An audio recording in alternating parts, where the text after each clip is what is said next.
아름답고 толкова красиво хвалението и толкова скъпоценно пред Бога. 하나님께 드려진 이 찬양, 또 이 찬양을 위해서 주님 앞에 시간을 드리고 노력을 드리고 한 이 찬양 단원들께 감사를 드립니다. Наистина благодаря на хвалителите, които отдават с цялото сърце хваление пред Господа. 주님 복 많이 주실 거예요. Бог много ще ви благославя. 아멘. 오늘 본 말씀은 누가복음 7장 36절에서 50절 말씀입니다. Днес да видим Божието Слово, Лука 7 глава от 36 до 50 стих. 성경책 있으신 분은 찾아보시고 없으신 분은 그냥 들으시고. Да, които имат Библия, да го намерят. 누가복음 7장 36절부터 7 глава от 36 стих да прочетем. 누가복음 7장 36절로 7 глава от 36 до 50 стих.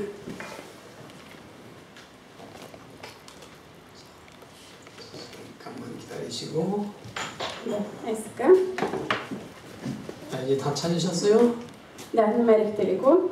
한번 읽어주세요. Да го прочетем. И един от фарисеите го покани да яде с него, и той влезе в къщата на фарисея и седна на трапезата. И ето една жена от града, която беше грешница, като разбра, че Исус седи на трапезата в къщата на фарисея, донесе алабастрен съд с миро и като застана отзад при нозете му и плачеше, започна да облива нозете му със сълзи и да ги изтрива с косата си. Целуваше нозете му и ги мажеше с мирото. А като видя това, фарисеят, който го бе поканил, си каза: този, ако беше пророк, щеше да знае коя и каква е жената, която се допира до него, че е грешница.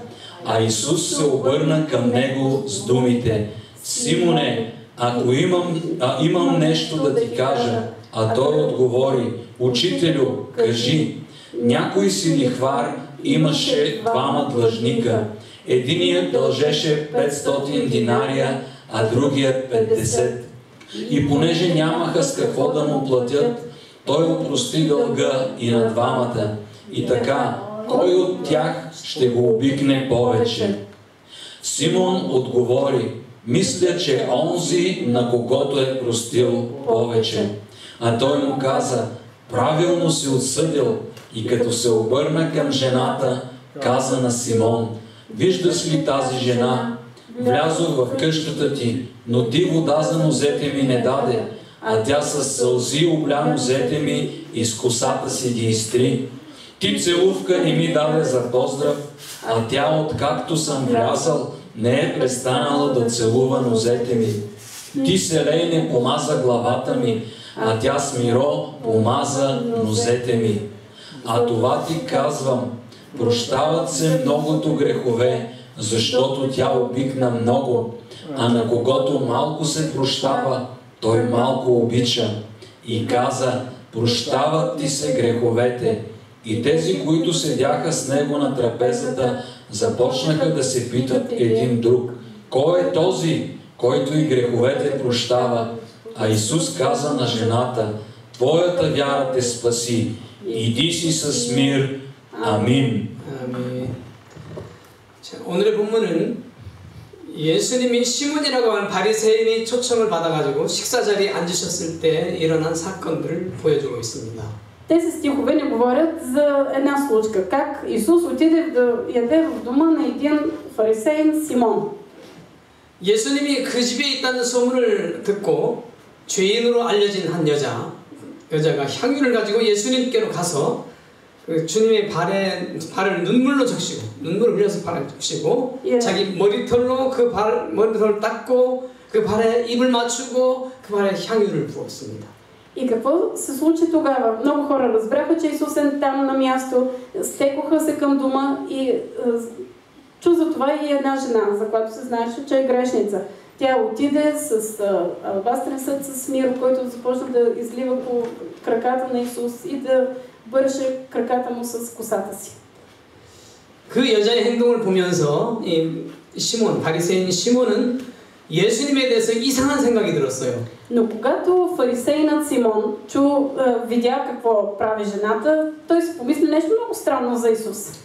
그 예수님에 대해서 듣기를 많은 병자들도 고쳐주시고 귀신도 쫓아내주신 그런 능력 있는 선지자라고 들었는데 Той беше чул, че Исус е много свят човек, който изцелява болни, който дава сила и храни хората.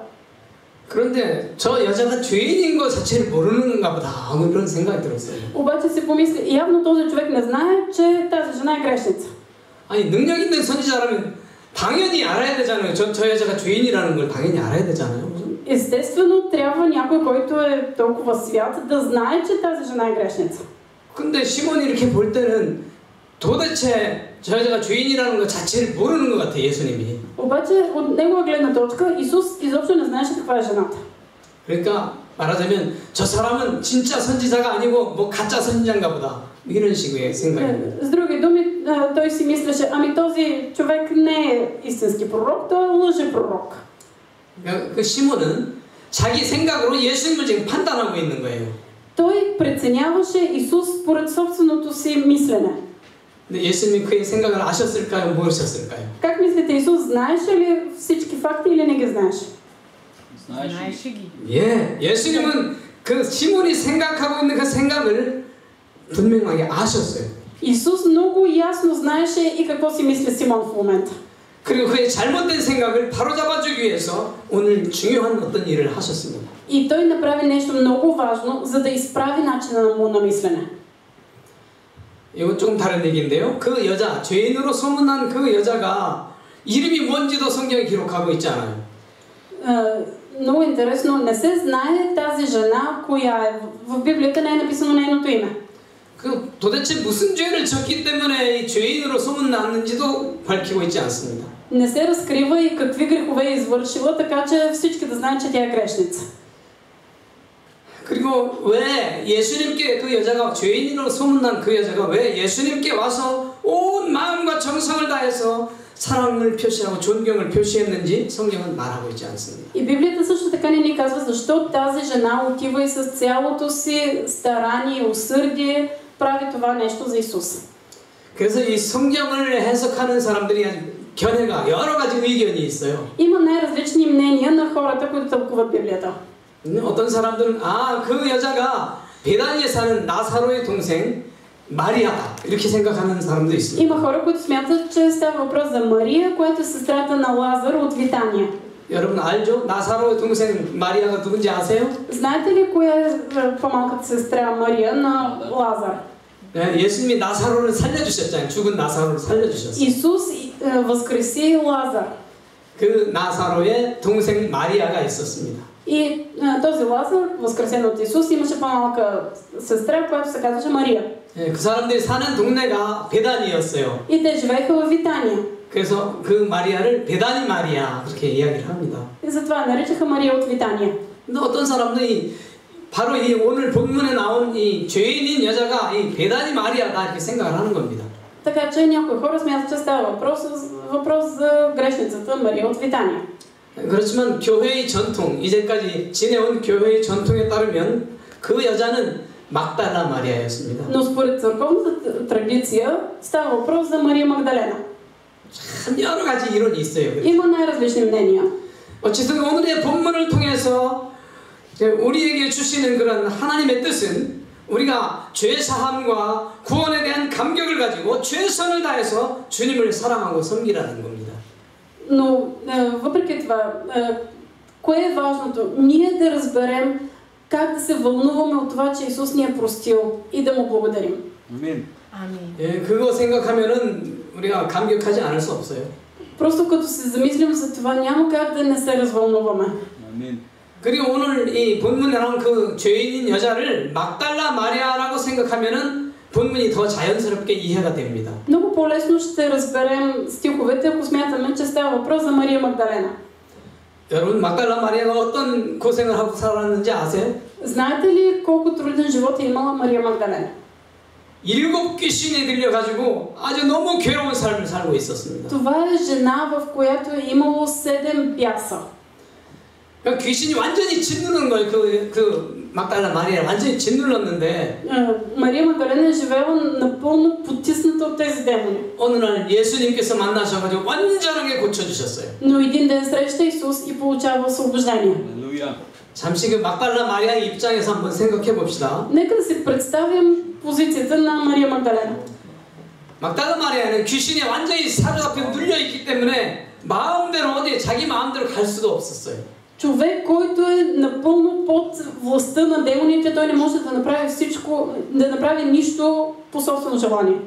자기가 하고 싶은 일도 마음대로 할 수가 없었어요. Не може да направи нищо, което пожелае. 몸이 막 피곤해서 쉬고 싶은데도 귀신이 이거 자꾸 잡아 끊으면은 쉴 수도 없었어요. Ако човек, който е под влиянието на демоните, ако иска да седне да се почине, но демоните го карат нещо да направи, той трябва да стане и да го направи. 때로는 배가 고플 거 아니에요? 배가 고파가지고 막 맛있는 좋아하는 음식을 먹고 싶은데도 이 귀신이 막으면 먹을 수도 없어요. 그거. Такъв човек, ако е гладен, иска да се нахрани, но демоните му забранят, той не може и да яде. 목말라서 물 한 모금 마시는 것도 귀신이 못하게 하면 못 마시는 거예요. Ако е жаден, но демоните му забраняват, не може и да пие. 그러니까 귀신이 시키는 대로 끌려다니고 그렇게 살 수밖에 없었던 그런 고통스러운 사람이었습니다. Така че Мария Магдалена е живеела много тъжен, мъчителен живот под властта на демоните. 그 입장에 생각하면 얼마나 괴로웠겠어요. Просто представете си какво страдание е имала тя. 아무것도 내 마음대로 할 수 있는 게 없으니까. Нищо не можела да направи по собствено желание. 너무너무 괴로운 삶을 살았어요. Да, това наистина много тежък живот. 정말 사람의 말로 다 표현하기 어려운 그런 고통스러운 삶을 살고 있었던 것입니다. Живяла е живот, който е трудно да се опише с думи, толкова труден. 제 생각이 그래요. 때로는 귀신이 막 붙잡아가지고 이리 끌고 저리 끌어 해가지고 상처도 많이 났을 거고요. Аз смятам, че най-вероятно демоните са карали да се блъска в разни неща и е била цялата в рани. 어떤 경우에는 화장실도 못 가게 해가지고 막 오줌도 싸고 그랬을 것 같아요. 제 생각이지만. Да, това аз си го мисля, но демоните най-вероятно са изпирали да ходи до туалетна и тя е била се опишкана. 그리고 귀신에 완전히 눌린 이 막달라 마리아의 삶은 정말 너무 보기가 힘든 그런 삶이에요. Това е наистина мъчителен живот. Мария Магдалена живяла така, както е трудно да се опише. 정말 엉망진창인 그녀의 삶을 보면서 사람들은 저 사람 무슨 죄를 져서 저렇겠지 이렇게 추측을 하는 И най-вероятно, виждайки окаяния живот, хората са казвали, тази жена има много грехове. 죄인이니까 저 고생을 하고 살지. 만약에 죄를 안 졌으면 왜 저 고생을 하겠냐 이렇게 생각하시죠. Най-вероятно са си мислили, тя живее така, защото е пълна с грехове. Ако нямаше грехове, нямаше да бъде на този хал. 여러분들은 아세요? Да, мислят как 사람들이 당하는 많은 고통들이 대부분은 죄 때문에 온다는 거 아세요? Смятате ли, че повечето страдания, които имат хората, е защото имат грехове? 뭐 어떤 경우는 그렇지 않은 경우도 있지만 대부분의 고통, 그 질병, 죽음 다 이게 죄로부터 오는 겁니다. Има и такива случаи, но в повечето случаи болести или смърт идват заради грях. 사람이 왜 죽나요? Защо хората умират? 죄인이기 때문에 죄 때문에 죽는 거예요. Защото са грешници. Заради греха умират. 죄를 하나도 안 짓고 산다면은 죽을 이유가 없어요. Ако човек живее без да върши никакви грехове, той няма причина да умира. 죄의 삭은 사망이라고 하잖아요. Но заплатата на греха е смърт. 아시죠? 아멘. Да, нали? Го знаете това. 그런 입장에서 그런 생각으로 보면은 이 여자 막달라 마리아는 죄인인 거예요. 죄인. Така че от тази гледна точка Мария Магдалена си е грешница. 어떤 나쁜 죄를 졌는지 잘 모르지만 그 삶이 엉망진창인 걸 보면은 죄인으로 소문날 수 있어요. Не се знае какво е правила, какви ги е вършила, обаче според състоянието й всеки знае, че тази жена е грешница. 그리고 귀신 들린 사람을 누가 그렇게 가까이에서 이렇게 대접을 해주겠어요? Едва ли някой се е доближавал много наблизо и е канял в къщата си човек, който е обладан от демони? 아이 무서워서도 피합니다. 무서워서도. 아이고 저 사람은 안 되겠다. Не, хората се страхуват от такива и изобщо бягат от тях. 그러니까 이 막달라 마리아는 얼마나 외롭게 혼자 그렇게 살았겠습니까? Най-вероятно Мария Магдалена е имала много самотен и тъжен живот. 정말 죽고 싶은 삶을 살았을 거예요. 죽고 싶은. Наистина е искала и може би да си сложи край на живота.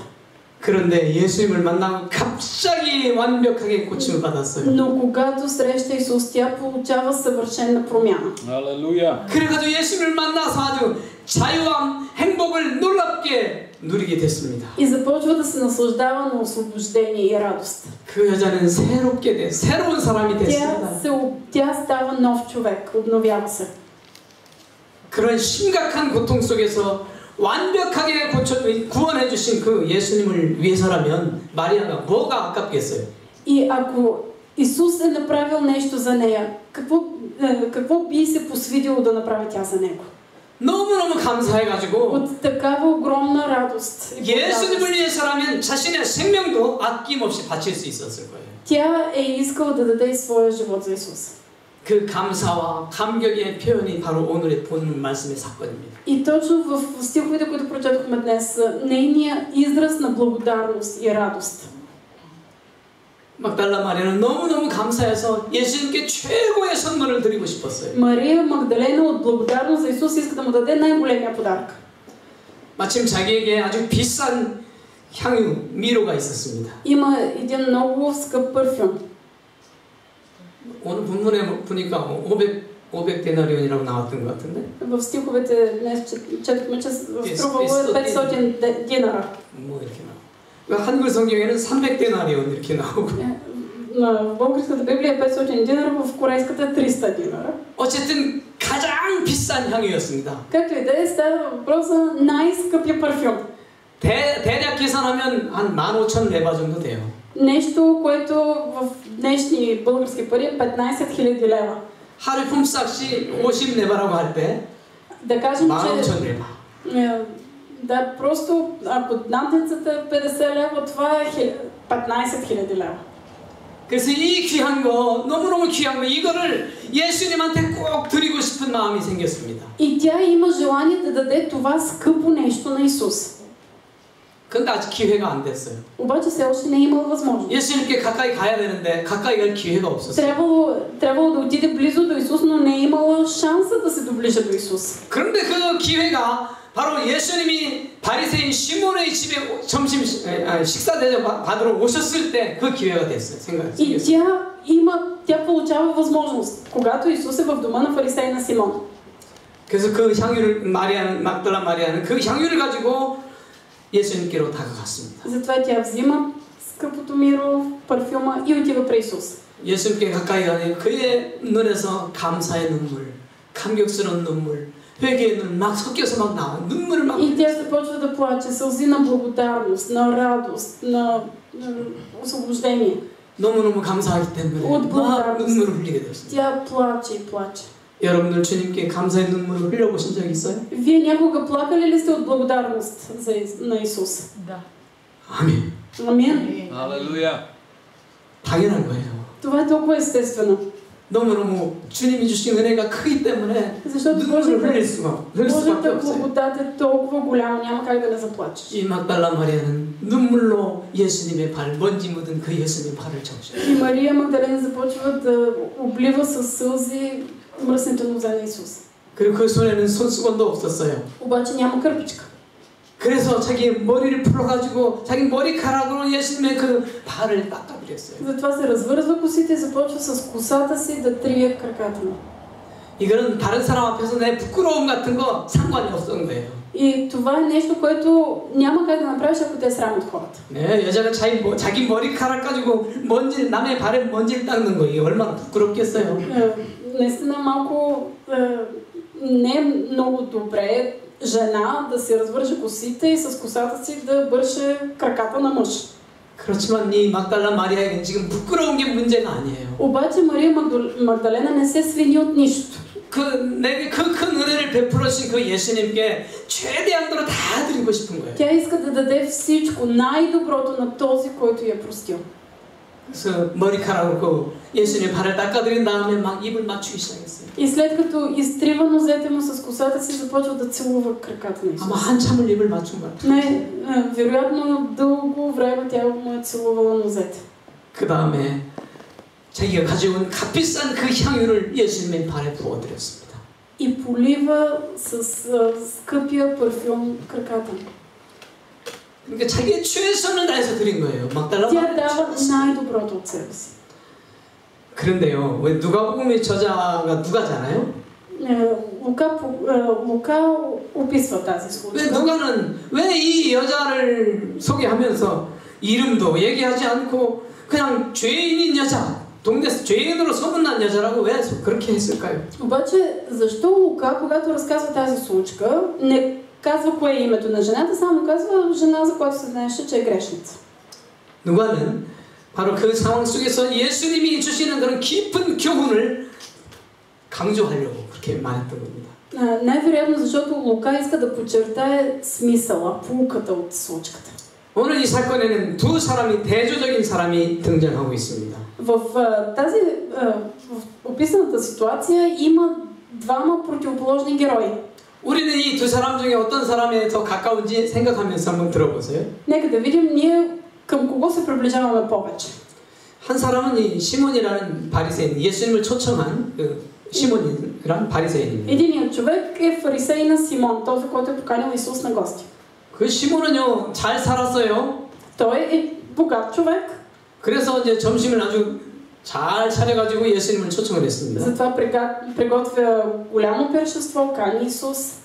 그러니까 다른 사람들이 이렇게 보기에 이 사람은 참 경건한 사람이다 И 이렇게 보여요. от гледна точка на хората, това е много благочестив човек. 그래도 이렇게 아주 능력 있는 선지자로 소문난 이 예수님을 대접할 줄 아는 바리새인이구나 이렇게 생각할 수 있는. Най-вероятно са мислили, това е много благочестив, свят човек, който дори има възможността да покани Исус на гости. 그런데 좀 이상한 건요. Обаче, кое е странното? 예수님을 초청한 그 시몬이 예수님 발 씻을 물도 안 드렸어요. Симон, който кани Исус на гости, дори не му дава вода, за да си измие краката.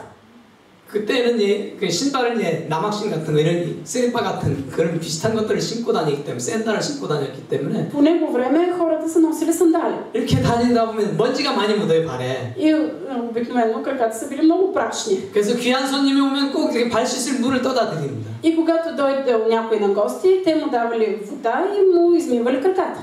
근데 여기 바리새인 시몬은 물을 안 떠다 드렸어요. Фарисей на Симон обаче даже и вода не му дава.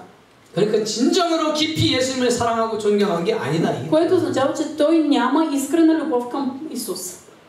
그런데 다른 한 사람은 바로 오늘 죄인으로 알려진 이 여자 막달라 마리아. А другият герой в тази случка е Мария Магдалена, жената, за която се знае, че е грешница. 막달라 마리아는 사람들에게 죄인으로 알려졌어요. Всички я познават като грешница. 그리고 사람들 앞에 서기에 부끄러운 그런 상황입니다. Така че тя се е срамувала да застане пред другите хора. 그럼에도 불구하고 그에게는 예수님을 향한 진실한 믿음과 사랑이 있었어요. Но въпреки това тя има искрена любов и вяра в Исус. 그 믿음 때문에 그 사랑 때문에 예수님 앞에 가까이 가니까 눈물이 쏟아졌다. И заради тези вяра и любов тя отива пред Исус и започва да плаче. 그의 온 힘을 다해서 온 정성을 다해서 온 사랑을 다해서 예수님을 섬겼어요. И тя служи на Исус с цялото си старание, с цялата си любов. 누가 자기 눈물로 남의 먼지 묻은 발을 닦겠어요? Кой би могъл със сълзите си започне да мие нозете на някого? 주님을 사랑하는 이 사람밖에 그럴 사람이 없어요. Нямаше тогава друг човек, освен тази жена, която имаше любов към Исус. 누가 자기가 머리카락을 딱 풀어가지고 그 귀한 머리카락 사람들 보기에 얼마나 귀중한데 이 머리카락 가지고 이 먼지 묻은 이 발을 닦고 드렸겠어요. Имаше ли друг тогава, който с скъпоценната си прическа да започне да мие нозете, да търка нозете на Исус? 주님을 많이 사랑하는 이 막달라 마리아 그러니까 이렇게 했던 거예요. Само тази жена, която имаше любов към Исус, тя го направи. 거기에다 또 이렇게 입맞춤도 하고 Тя му целуваше крака. 예수님을 너무너무 존경하기 때문에 입맞춤을 했어요. От почит към Исус. 그리고 값비싼 향유, 너무너무 비싼 향유를 들어봤어요. И тя изля върху него скъпия парфюм. 이 사건이 뭘 보여주나요? Какво ни казва тази случка? 사람들이 보기에 경건하게 저 사람은 참 좋은 사람이야. 저 사람은 하나님을 참 잘 섬기는 사람이야. 이렇게 보이는 것이 중요한 게 아니다. Не е важно какво смятат хората. Дали те виждат като благочестив човек, който заслужава уважение. 사람들이 보기에 우리를 우리가 죄인으로 보일 수도 있습니다. Може от гледна точка на хората ние да сме грешници. 그렇지만 그건 그렇게 썩 중요한 게 아니에요. Но не това е важното. 그럼 뭐가 중요해요? Кое е важното? 예수님이 보시기에 어떠냐 그게 중요합니다. Какви сме ние от гледна точка на Исус? Амин. 바리새인 시몬은 사람들이 보기에는 아주 경건하고 좋은 사람이었지만 예수님이 보기에는 예수님을 사랑하는 사람이 아니었어요. Според хората, фарисей на Симон беше благочестив, добър човек, но от гледна точка на Исус той не обичаше Господа. 예수님 앞에는 그 사람 그렇게 썩 좋은 사람이 아니었다고 말입니다. От гледна точка на Исус той не беше толкова добър човек. 근데 막달라 마리아는 어땠어요? Какво беше мнението за Мария Магдалена? 사람들이 보기에는 죄인이었습니다. Според хората тя беше грешница. 근데 예수님이 보기에는 아주 예수님을 뜨겁게 사랑하고 믿음으로 따르는 사람이었어요. Но според Исус тя беше любяща, изпълнена с вяра и готова да му служи. 여러분 예수님을 사랑하십니까? Вие обичате ли Исус? Амин. 아멘. 사랑해야 돼요. 사랑이 трябва 부족할 수는 있지만 사랑해. 자꾸 사랑하는 힘을 써야 됩니다. Може да не ни достига любов, но да продължаваме да изливаме любов. 예수님을 향해서 진실한 믿음을 가지고 계십니까? Имате ли искрена вяра към Исус? 예수님이 정말 나의 구세주고 나의 주님이고 내 인생의 주인이라고 그렇게 믿으십니까? Вярвате ли, че Исус е ваш Спасител и Господ? Амин. 아멘. 그렇게 믿으시고 그분께 최선을 다해서 사랑을 드리십시오. Ако имате тази вяра, отдавайте с цялото си старание, цялата си любов на Него. 그렇게 하라는 것이 오늘 본문의 교훈입니다. И това е поуката от днешния текст. 오늘 본문의 사건을 통해서 막달라 마리아는 예수님께 의인으로 인정받았습니다. Според този текст, Мария Магдалена получи похвала от Исус. 여기 48절인가요? 보면 Да видим 48 стих. 내 죄 사함을 받았느니라. Исус си каза, прощават ти се греховете. 예수님으로부터 직접 이 죄 사함의 그 선포하는 말씀을 들었어요. Тя чу прокламация от Исус, че нейните грехове са простени. 다른 사람들이 보기에는 이 사람 죄인이었는데 예수님은 이 사람 의인이다. 이제 죄 용서함을 받았다. 의인이다. 이렇게 선포를 하신 겁니다. Другите хора казаха, тя е грешница, но Исус прогласи, ти си праведна. Твоите грехове са простени. 주님은 그 여인의 마음을 다 꿰뚫어 보고 계셨으니까요. Исус знаеше нейното сърце. 얼마나 예수님께 감사하는 마음이 있는지 예수님 알고 계시니까요. Исус знаеше колко тя го обича. 그 믿음 보시고 그의 죄를 다 용서하신 것을 다른 사람들에게도 알려주신 거예요. Той видя вярата й, той прости греховете й и той обяви на всички, че тя е праведна. 죄의 용서를 받았다는 말은 그가 의인이 됐다. Какво означава прощавате си греховете? Ти си праведен. 그가 하나님의 자녀가 됐다. 그런 Ти 선언. си Божие дете. 주님이 이렇게 말씀하셨을 때 내 죄 사함을 받았느니라 이렇게 말씀하셨을 때 마리아의 심정이 어땠는지 아세요? Знаете ли как се почувствала Мария Магдалена, когато е чула тези думи от Исус? Прощават ти се греховете. 너무너무 감격적이었어요. Толкова вълнуващо. 나 같은 죄인, 다른 사람들이 나 죄인이라고 이렇게 손가락질하는 나 같은 죄인을 다 모든 죄를 다 용서를 해주시니 이 얼마나 감사합니까? Аз съм грешница. Всички хора ме считат за грешница. Такава благодарност, че аз вече съм станала праведна. 그래서 그 크신 사랑에 감격하지 않을 수가 없었습니다. Нямаше как да не се развълнува от тази огромна любов, проявена към нея. 그 감격으로 인해서 막달라 마리아는 힘을 다해서 주님을 섬기기 시작했어요. И с това вълнение тя служеше на Исус с цялото сърце. 누가복음 8장, 지금 본문 7장인데 8장에 보면 В Лука 8 глава 예수님이 그 12 제자들과 함께 적극적으로 이제 하나님의 일을 펼쳐가는 모습을 볼 수 있습니다. виждаме как Исус е със своите ученици. 그때 예수님으로부터 고침받았던 병고침을 받았던 여자들과 더불어 이 막달라 마리아도 이 재정적으로 힘을 다해서 섬겼어요. Виждаме в 8 глава, ние прочетохме 7, в 8, че Исус изцелява, освобождава хора, които са обладани от демони и с него се движи и Мария Магдалена. 그때부터는 예수님 앞에서 이제 다른 사람들 앞에서 예수님이 내 죄 사함을 받았다 말씀하셨기 때문에 이 막달라 마리아는 자신 있게 이제 예수님 앞에 나가서 섬길 수 있었던 거예요. Мария Магдалена е много смела да отива при Исус, да служи, защото Той е прогласил пред всички, че нейните грехове са простени. 실제로 막달라 마리아는 목숨을 걸고 주님을 섬겼습니다. И това е жена, която с риск за живота си служи на Исус до края.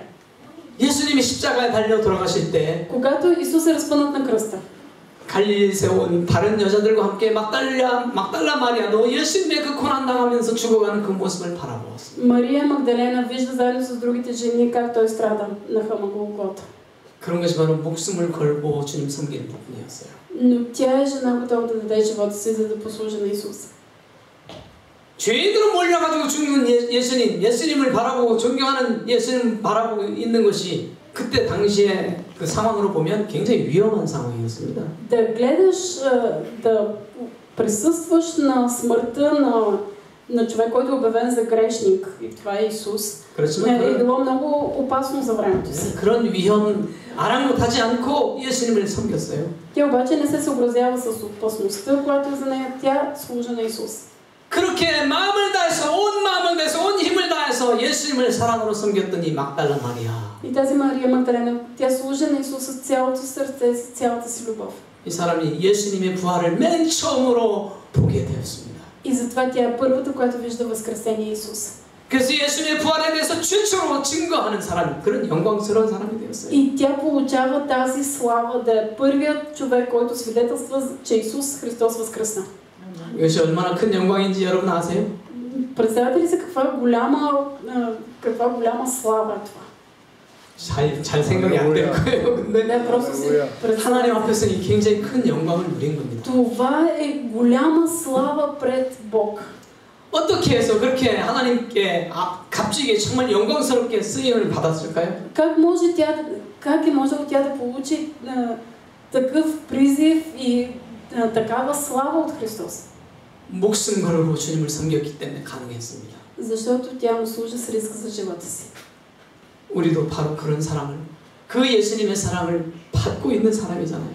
И ние получаваме такава любов от Исус днес.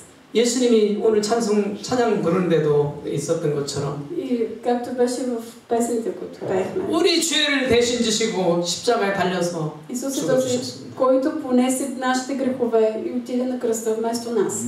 예수님의 죽으심 때문에 우리가 모든 죄를, 우리의 죄를 용서받을 수 있게 됐어요. Заради смъртта на Исус ние можем да получим прощение на всичките си грехове. 다른 어떤 것 가지고 우리가 우리 죄를 완전히 용서받을 수 있습니까? Може ли нещо друго да замени нашите грехове? 그럴 만한 게 아무것도 없어요. Няма нищо, което да ги плати. 우리가 전 재산을 다 팔아서 예수님을 위해서 드린다 해도 그것 때문에 죄 사함을 받을 수는 없어요. Не можем да получим на прощение на греховете си, ако си продадем целия имот и го дадем за Господа. 우리가 선한 삶을 착하게 살려고 아무리 많이 노력한다 해도 колкото и да се стараем да живеем като праведни, 그래서 막 힘을 다해서 남을 도와주고 좋은 일 하고 한다 해도 колкото и много доброволческа работа да имаме, да помагаме на хората с цялото си усърдие, 그 선한 우리의 삶, 선한 행위 이것만 가지고는 우리의 죄를 다 용서받을 수 없어요. с добри дела ние не можем да заслужим прощение на греховете си. 그럼 뭘 가지고 용서받을 수 있나요? Въз основа на какво ние получаваме прощение на греховете си? 예수님의 보혈. Кръвта на Исус Христос пролята на кръста. 예수님이 우리를 대신해서 죽어주셨기 때문에 우리가 용서받을 수 있는. Ние получаваме прощение на греховете, защото Исус умря вместо нас. 그렇게 큰 사랑을 우리가 예수님의 사랑 우리가 받았습니다. такава огромна любов от Исус. 그래서 우리가 예수님을 믿었다는 거 그거 하나밖에 없는데 그 큰 사랑을 받았기 때문에 너무너무 감사한 거예요. И ние сме толкова благодарни, защото сме повярвали в Исус. 그래서 우리가 하나님의 자녀가 됐잖아요. И сме станали Божии деца. 여러분 아세요? Осъзнавате ли? 아무리 큰 죄인이라도 아무리 흉악한 죄를 졌더라도 колкото и големи грехове да сме извършили, колкото и зловещи грехове да сме направили, 겸손히 예수님께 나와서 예수님 나 죄 졌어요. 용서해 주세요. когато отидем пред Исус и му кажем смирено, съгреших. 예수님 내 죄 때문에 죽으셨죠. 나 그거 믿어요. Аз вярвам, че ти умря за моите грехове. 이제 예수님 뜻대로 살려고 노력할게요. Аз ще живея по твоята воля. 내 삶의 주인이 되어주세요. Бъди господар на живота ми. 그렇게 고백한 사람, 예수님께 진심으로 고백한 사람은요, 천국에 갑니다. Всеки, който изповяда това с вяра пред Исус, 어떤 경우는 사람들이 보기엔 저 사람은 반드시 지옥 갈 거야, 이런 사람도 있어요. Има хора, за които всички смятат, този е такъв грешник, той ще бъде в ада. 근데 그런 사람도 예수님을 진심으로 믿으면 천국 간다니까요. Но и такъв човек, ако той повярва искрено в Исус, той ще бъде в рая. 어떻게?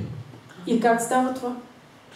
예수님의 죽으심 때문에 죄를 용서받아서 그래요. Заради кръвта на Исус, защото е получил прощение на греховете си.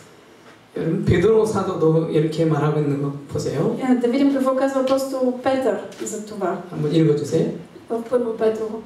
Като знаете, че не с преходни неща, сребро или злато сте изкупени от суетния живот, предаден ви от бащите ви, а с скъпоценната кръв на Христос, като агнец, без недостатък и пречист.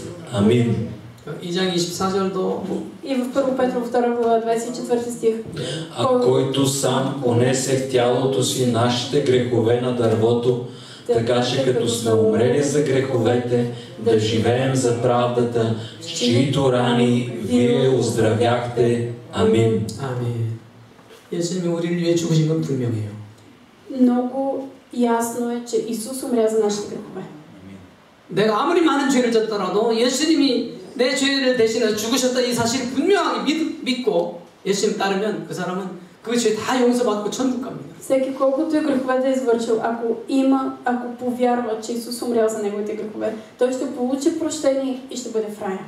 그리고 예수님을 믿는 사람이 어떤 삶을 살아야 되는 건지 요한을 통해서 사도 요한을 통해서 보여주고 있어요. Чрез апостол Йоан Исус ни каза как трябва да живее такъв човек. 오늘의 마지막 본문입니다. 요한계시록 22장 12절 말씀. От Откровение в 22 глава 12 стих. 한번 읽어주세요. Ето идвам бързо и наградата ми е с мен, за да въздам на всеки според това, което е направил. Амин. 아멘. 이게 무슨 말씀입니까? Какво означава това? 상 주시겠다. Че ще има награди. 내가 속히 가서 예수님이 속히 빨리 오셔가지고 우리에게 상을 주시겠다는 거예요. Исус казва, аз ще дойда бързо и ще ви раздам награди. 상 줄 거 생각하면 예수님 얼른 오고 싶으셨을 텐데. Всеки, който си мисли за наградите, би направил какво ли не за Исус. 아직도 안 오셨어요. Обаче той още не е дошъл. 왜요? Защо? 우리에게 기회를 주시는 거예요. Дава ни още шансове. 상 받을 만한 일을 해라 말이에요. Още възможности да направим нещо, за което да заслужим награда. 예수님은 나를 위해서 생명을 바치셨는데 내가 주님을 위해서 못할 일이 뭐 있어요? Ако Исус е дал живота за мен, аз какво ли не бих могъл да направя за Него? 주님이 뭔 일을 맡겨주시든지 최선을 다해서 감당하는 거 이거에 대해서 하나님은 상을 주셔요. Така че, когато вършим всичко, даваме най-доброто от себе си за това, което Исус ни е възложил като работа, Той ще ни даде награда. 오늘 찬양 열심히 하기 위해서 그냥 열심을 다해서 이렇게 준비하고 주님 앞에 드린 찬양단들도 주님 오실 때는 특별한 상을 주시리라고 생각합니다. Аз вярвам, че хвалителите, които днес дадоха най-доброто от себе си и подготвили се за хвалението, когато дойде Исус, Той ще им даде награди. 아멘. 이 통역하는 야니짜 자매한테도 주님이 특별히 상을 주시리라고 그렇게 생각합니다. И смятам, че Яница преводачката и тя ще получи награда. 아멘. 주님을 위해서 하는 거잖아요. 주님. Защото прави нещо за Исус. 남이 어떻게 보든 상관없어. Няма значение как гледат на това другите. 주님 보시기에 충성스럽게만 드리면 돼요. Защото е важно ти да дадеш всичко от себе си за Исус. 주님의 은혜 생각하면 정말 너무 감사해요. Толкова съм благодарен, като мисля за Божията благодат. 내가 뭔데 십자가에 달려가지고 그렇게 고난을 받아 죽어주셨단 말이에요. Какво съм направила аз, че Исус умря на кръста за мен? 정말 눈물로 감사하면서 주님을 섬기는 것이 마땅합니다. 당연해요. И е толкова естествено да плачеш пред Исус, да му благодариш и да даваш най-доброто. 오늘 주일날 이렇게 주일 예배에 오신 분들은 그렇게 많지 않네요. 그렇게 많지 않아요. Днес на неделното богослужение не сте дошли много хора. 그렇지만 여러분 모두에게 우리 주님이 큰 상을 준비하고 계시니까 열심히 섬기세요. Но служете усърдно на Бог, защото Бог е приготвил награди. 아멘. 여러분 영원한 상을 주님 앞에서 받고 싶어요? 받고 싶지 않아요? Искате ли да получите вечни награди от Исус или не искате? 아멘. 저도 그 상 받고 싶어서 지금 이렇게 불가리아까지 왔어요. И аз съм дошъл в България, защото искам награди. 할렐루야. 한국에 있으면 어떤 고생 안 해도 되는데 불가리아 오니까 다른 별난 고생도 하잖아요, 때때로. В Корея нямам никакви трудности. Тук в България ми се случва време на време. 좋은 나라이지만 좋은 나라지만 고생할 게 또 있어요. Да, това е хубава страна, но все пак има трудности. 주님을 위해서 뭔가를 드리는 거. 이 삶이 얼마나 주님 앞에 가치 있고 영광스러운 삶인지 몰라요. Колко скъпоценно, колко славно е ти да даваш за Исус. 아무리 이 세상에 부자로 잘 살고 건강하게 잘 살고 신나게 잘 산다 하더라도 주님 앞에 드리는 거 없으면 아무것도 아니에요. Ако ти си богат и имаш много красив, прекрасен живот, обаче не даваш нищо за Исус, животът ти е напълно безмислен.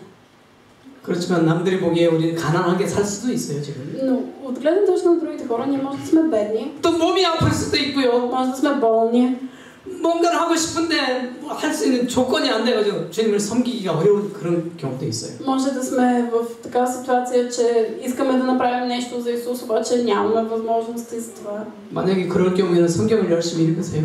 Ако сте в такава ситуация, четете Библията усърдно. 성경만 열심히 읽어도요, 주님이 그거 상 주셔요, 칭찬하셔요. Дори и ако само сте усърдни читатели на Библията, Бог пак ще ви благослови и ще ви даде награди. 알고 계셨어요? Знаехте ли го това? 그것도 못한다면, 아니, 그것도 못한다면 그냥 기도라도 열심히 하세요. Ако не можете това, ами молете се усърдно. 한번 여쭤보세요, 주님 앞에. 뭔가 드리고 싶은데 주님 뭘 드릴까요? 한번 주님 앞에 그렇게 여쭤보면서 기도해 보세요. Молете се и питайте Исус, Господи, искам да направя нещо за Тебе, какво да направя? 그럼 주님이 그 기도가 차면 응답을 주셔요. И Бог ще чуе тази молитва и ще отговори. 어떤 사람에게 너 아무것도 못하냐? 너 성경은 읽을 수 있지 않냐? 이렇게 말씀하실 거고. Някои хора ще кажат, ами като не можеш нищо друго, чети Библията. 어떤 사람들에게는 다른 건 못해도 너 기도는 할 수 있지 않냐? Бог ще каже на някои хора, ти можеш да четеш Библията, на друг ще каже, ами като не можеш друго, моли се. 또 다른 어떤 사람들이 너 예배 드릴 때 주일이나 뭐 수요일이나 예배 드릴 때 일찍 가가지고 사람들 이렇게 영접할 수 있지 않냐? На друг човек ще каже в богослужението в сряда или в неделя, може да отидеш по-рано и просто да посрещаш хората на входа. 그러니까 하나님 마음 주시는 거. Бог ни дава сърце да му служим. 그걸 최선을 다해 정성을 다해서 이렇게 한번 실행을 해보세요. И нека да го направим с цялото сърце. Да опитаме да го направим. 그러면 주님이 그것 때문에 나중에 상 주신다니까요. И Бог ще ни благослови заради това нещо и ще ни даде награди. 오늘은 이제 이렇게 줄이겠습니다. 주님이 구원해 주신 그 사랑, 주님 내 죄를 용서해 주신 그 놀라운 그 감사로 인해서 주님 앞에 뭔가를 드릴 마음의 결심을 하세요.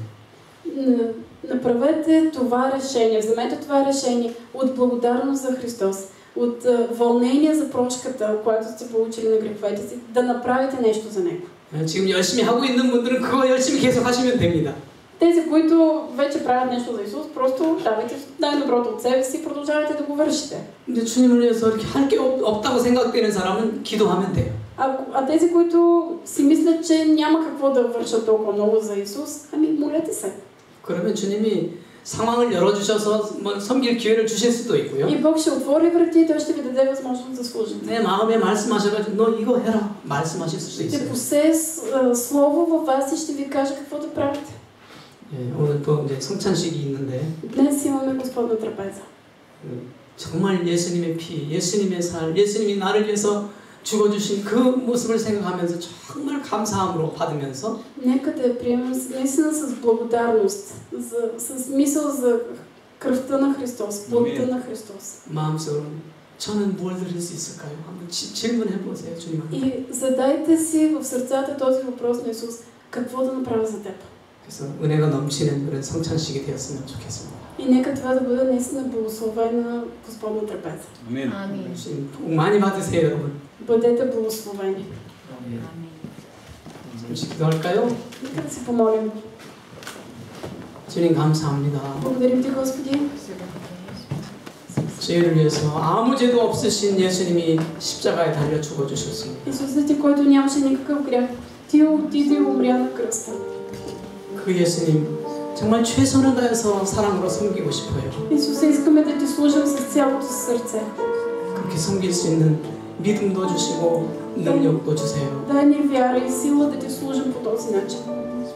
그래서 예수님 앞에 설 때 귀한 상 받는 저희가 되도록 도와주세요. Помогни ни, когато застанем пред Тебе, да бъдем скъпоценни хора, които получават награда. 주 예수님 이름으로 기도드립니다. Моля се в името на Исус.